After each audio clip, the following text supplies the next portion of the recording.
وبما انه لسه في جزء تاني للحلقة دي، نروح على طول على المركز الاول مع اقوى افلام الانمي على الاطلاق واجدادها، يور نيم اللي عرض في 2016. طبعا فيلم عرض في 2016 يعني يعتبر جديد مقارنة بافلام القايمة، واكيد باين الفرق في الالوان والرسومات.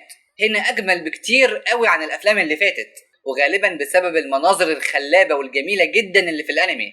ده الواحد ممكن ياخد خلفيات بس من الانمي ده. وعلى فكرة، في مناطق وأماكن كتيرة من اللي ظهرت في الأنمي متاخدة من الواقع فعلا، وأكيد الكل شاف بعض المقارنات دي على السوشيال ميديا، صور من كوكب اليابان والأنميات.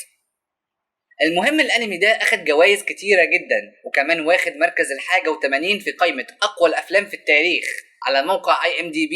ده غير إنه أعلى فيلم أنمي ربحا في التاريخ، بحيث إيراداته عدت ال 350 مليون دولار، واخد الرابع لاعلى الافلام ربحا في اليابان، متقدم على سبيريتد اواي نفسه. ده غير اراء النقاد اللي انبهروا جامد بالرسومات والالوان والقصه اللي مليانه مشاعر.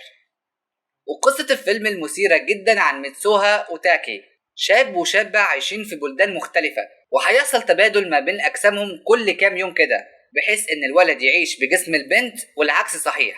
فهتشوف بقى هيعملوا ايه ويتعايشوا في عالم مختلف عن العالم بتاعهم ازاي، وازاي هيتواصلوا مع بعض، وازاي هيغيروا في حياة بعض، وحاجات كتيرة مثيرة وكوميدية جدا، خصوصا في اول مرة يكتشفوا الموضوع ده، ولا لما يرجعوا لطبيعتهم ويشوفوا تعليقات الناس على تصرفاتهم اليوم اللي فات.